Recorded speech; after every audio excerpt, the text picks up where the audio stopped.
भाई सौरभ थपलियाल जी, हमारे वरिष्ठ नेता आदरणीय सूर्यकांत धस्माना जी, मेरे साथ उत्तराखंड सरकार में सांस्कृतिक क्षेत्र का प्रतिनिधित्व करने वाली आदरणीय बहन मधु भट्ट जी, महानिदेशक यूकॉस्ट प्रोफेसर दुर्गेश पंत जी, और इस कार्यक्रम में आए हुए सभी हमारे बड़े बुजुर्ग, माताएं, बहनें, सभी मेरे युवा छात्र छात्राएं, मीडिया के सभी मित्र, मैं इस कार्यक्रम में उपस्थित सभी हिमालय प्रेमियों को, पर्यावरणविदों को और विभिन्न संस्थानों के प्रतिनिधियों का यहां आने के लिए और इस कार्यक्रम में सहभागिता करने के लिए राज्य के मुख्य सेवक के रूप में आप सभी का हृदय से स्वागत करता हूं, आप सबका अभिनंदन करता हूं। साथ ही मैं आज आप सभी को हिमालय दिवस की भी शुभकामनाएं देता हूं और मैं आज के इस अवसर पर हमारे बीच में उपस्थित हिमालय पुरुष श्री अनिल प्रकाश जोशी जी का भी आभार व्यक्त करता हूं, जिनका संपूर्ण जीवन हिमालय एवं पर्यावरण संरक्षण के लिए निस्वार्थ रूप से समर्पित किया है। सच में जब कभी भी आप मुझे मिलते हैं तो मुझे बहुत प्रेरणा मिलती है, आपसे हमेशा प्रोत्साहन मिलता है और प्रकृति को मानने की बात जो उन्होंने अभी हम सबके समक्ष कही, वो बार बार इसका स्मरण मुझे कराते हैं। भाइयों बहनों, हिमालय मात्र बर्फीली चोटियां, विस्तृत पर्वतमालाओं का केवल समूह नहीं है, बल्कि ये संपूर्ण भारतीय उपमहाद्वीप का जीवन स्रोत भी है। ये न केवल भारत के उत्तर में अटल प्रहरी का काम करता है, बल्कि इसकी पर्वतीय नदियां पूरे देश की जीवन धारा है, जिसके बारे में अभी किशोर उपाध्याय जी मुझे पूरे देश के सभी राज्यों में समृद्ध भी बता रहे थे और क्या ताकतवर भी बता रहे थे, शक्तिशाली है केंद्रीय रूप से। उसका सबसे बड़ा कारण तो हिमालय ही है।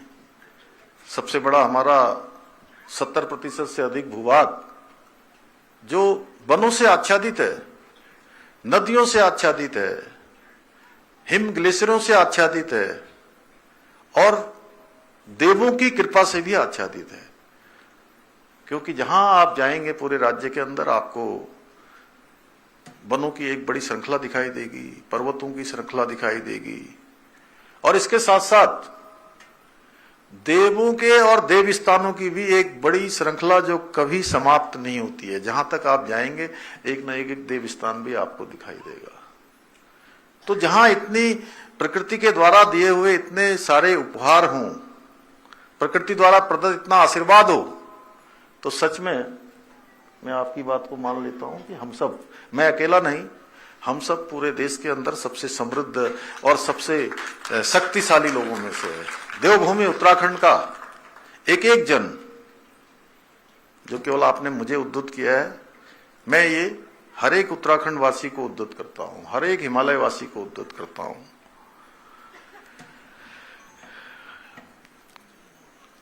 जहां हिमालय और इसकी पर्वत श्रृंखलाएं केवल एक भौगोलिक संरचना नहीं है, बल्कि हमारी संस्कृति, परंपरा, आध्यात्मिक चेतना की अनमोल धरोहर भी है। इसकी ऊंचाइयों से हमारे राष्ट्र का गौरव समाया हुआ है और इसकी घाटियों में हमारे प्राकृतिक संसाधनों का खजाना भी छिपा हुआ है। इसकी ऊंची चोटियां, विस्तृत ग्लेशियर, नदियां, जैव विविधता से भरपूर वन हमें न केवल प्राकृतिक सौंदर्य का अनुभव कराते हैं, बल्कि पर्यावरणीय संतुलन रखने में भी महत्वपूर्ण भूमिका निभाते हैं। हिमालय की गोद में बसे हमारे गांवों में सदियों से सभ्यताएं भी पनपती रही हैं और हिमालय हमेशा से हमारी पहचान परंपराओं का वाहक रहा है। हिमालय के विस्तार और महानता का परिचय हमें महाभारत के वन पर्व में भी देखने को मिलता है, जहां एक श्लोक के माध्यम से कि जिसका अर्थ यह है कि हिमालय पर्वत का विस्तार समुद्र से लेकर चंद्रमा तक माना गया है। देवताओं ने इसे अपना सदन बनाया है और वे सदा यहां निवास करते हैं। भाइयों बहनों, हिमालय केवल हमारी परंपरा और संस्कृति का हिस्सा नहीं है, बल्कि विज्ञान की दृष्टि से भी यह अत्यंत महत्वपूर्ण है। यह पृथ्वी पर जलवायु संतुलन बनाए रखने में भी बहुत केंद्रीय भूमिका निभाता है, जिसके बारे में अभी आदरणीय अनिल प्रकाश जोशी जी ने, किशोर उपाध्याय जी ने, और मैं समझता हूं पहले के वक्ताओं ने भी बहुत सारी बात रखी होगी। आज पूरा दिन आपको हिमालय हिमालय हिमालय हम सबके मन में भर जाना चाहिए। और मैं एक बात और कहना चाहता हूं, आज मैं और अभी किशोर उपाध्याय जी एक कार्यक्रम से आ रहे हैं, तो ये केवल एक दिन का कार्यक्रम नहीं होना चाहिए। इसलिए हम लोगों ने संयुक्त रूप से प्रयास किया है कि 2 तारीख को हम क्या करेंगे। अभी यहां से बोल रहे थे ना, आप लोगों ने ध्यान से सुना नहीं लग रहा है। एक बार जोर से बोलिए, कौन सा दिवस होगा। थोड़ा भाई साहब भाषण सुनते सुनते सुनते सुनते सुनते सुनते मुझे लग रहा है कि चैतन्यता थोड़ा सा कम हुई है, इसलिए थोड़ा चैतन्यता भी होनी चाहिए ना। तो एक बार ताली तो बजाइए आप लोगों को चैतन्य करने के लिए। हम सब भूल गए हैं, हम लोग थोड़ी देर में हिमालय में ही हम लोग खो गए हैं। इस समय हिमालय में खोना है, लेकिन चैतन्य रहना है। ऋषि मुनि भी हमारे साधना में लीन रहते थे, लेकिन उनके चारों तरफ एक क्या था, घेरा बना रहता था, सुरक्षा कवच। तो हमारी चैतन्यता भी उस प्रकार की बनी रहनी चाहिए। तो हमने कहा कि आदरणीय जोशी जी ने कहा कि 2 तारीख को बुग्याल दिवस होगा, 3 तारीख को होगा ग्लेशियर दिवस। अब मैं बोल रहा हूं और मेरे साथ साथ आप भी बोलते रहिए। 2 तारीख को, 3 तारीख को, 4 तारीख को नदी का दिवस, नदियों का, ठीक है। 5 तारीख को वनों का दिवस, 6 तारीख को हवा का दिवस, और 7 तारीख को मिट्टी का दिवस। 8 तारीख को हिमालय से जनजीवन, पहाड़ से मैदान तक का दिन। यानी कि जो हिमालय है वो सबसे महत्वपूर्ण है, पहाड़ से मैदान की ओर। जो प्रकृति का संरक्षण हो रहा है पहाड़ से, वो मैदान को फायदा कर रहा है, मैदान के लिए जरूरी है। कोई ये न सोचे कि वहां चेपड़ों में बादल फट रहा है, भूस्खलन हो रहा है, कई घर उसमें समा गए हैं, धराली में आपदा आ गई है, पूरा धराली उसमें समा गया है, बागेश्वर के कपकोट क्षेत्र में आपदा आ गई है, या पौड़ी के सैंजी गांव के आसपास के क्षेत्र में आपदा आ गई है। तो मैं तो देहरादून में बैठा हूं, मैं देहरादून में बैठी हुई हूं, मैं दिल्ली में बैठा हूं, मुझे क्या हो रहा है जी, मुझे कोई फर्क नहीं पड़ता है। फर्क बहुत पड़ता है। अगर वो सुरक्षित नहीं है तो एक न एक दिन हम भी सुरक्षित नहीं रहेंगे। ये भाव हमारे मन में आना चाहिए।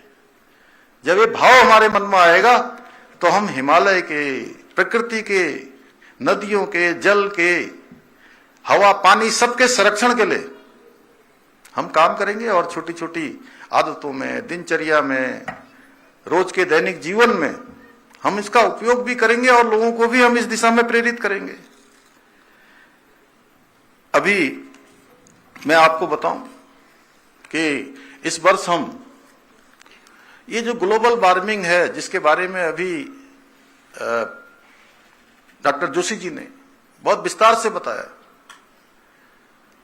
कि पूरे ग्लोबल वार्मिंग का जो इफेक्ट है वो पूरे हिमालय पर पड़ रहा है। देखिए हमारे यहां इतनी आपदा आई है, धराली में आपदा, श्याना चट्टी में यमुना जी का जल स्तर इतना बढ़ गया वहां मलबा आने से, बादल फटने से, कि वहां झील बन गई है। और झील कितनी बड़ी बनी, इस बिल्डिंग के भी दुगने बराबर झील बन गई। भाई साहब मैं गया वहां, होटल की 3 मंजिली जो 3 मंजिल पर है वहां भी पानी भर गया। थराली में चमोली में पूरा का पूरा पहाड़ नीचे आ गया। 3 तरफ को नहीं जाता तो पूरा जैसे धराली हो गया वैसे ही थराली हो जाता। वो तो जहां बादल फटा, वो बादल फटने के बाद 3 हिस्सों में बंट गया। एक पीछे की तरफ को गया, एक दाहिने हाथ की तरफ को और एक सामने की तरफ को आ गया। तो तीनों भागों में बंट गया। अन्यथा हमारा जो थराली क्षेत्र है वो भी पूरी तरह से आपदा की भेंट चढ़ जाता। चेपड़ों में इसी तरह हुआ, कपकोट क्षेत्र में और सैजी में। सैजी गांव हमारा, इस सौरभ भी वहां पौड़ी जिले के रहने वाले, तुम जानते हो सैजी? पैठाणी के पास का गांव है। भरसार से आगे जाते हैं जब, वहां से 20 किलोमीटर आगे भरसार जो हमारा विश्वविद्यालय है वहां से रास्ता बनता है। और उस तरफ इस तरफ पैठाणी, उस तरफ पीठसेन। तो वहां पर एक गांव में 22 स्थानों पर बादल फटा है और सब जगह एक सी कि ऊपर बादल फट रहा है। बादल फटते ही भर भर भर भर भर भर जो है वो तो शोध का विषय है।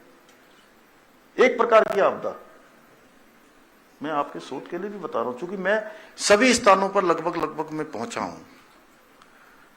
फट से बादल फटता है, ऐसा लगता है ऐसे भर से जो है नीचे कुछ भरा हुआ है और भर भर भर भर करके पूरा मलबा आ जाता है। पूरा जितना ऊपर से जो है ऐसा आता है कि वो सब अपने साथ बहा ले जाता है। तो ये बहुत शोध का विषय है, जहां ग्लोबल वार्मिंग की बात हम लोग कर रहे हैं, अन्य बातें हम लोग कर रहे हैं। और इसी तरह एवलॉन्च हमने देखे, एवलॉन्च का भी सामना किया। अभी इसी साल फरवरी माह में मैं और दुर्गेश पंत जी एक कार्यक्रम में थे साइंस सिटी में, और वहीं पर मुझे सूचना मिलती है कि माड़ा गांव में एवलॉन्च आ गया, हिमस्खलन हो गया।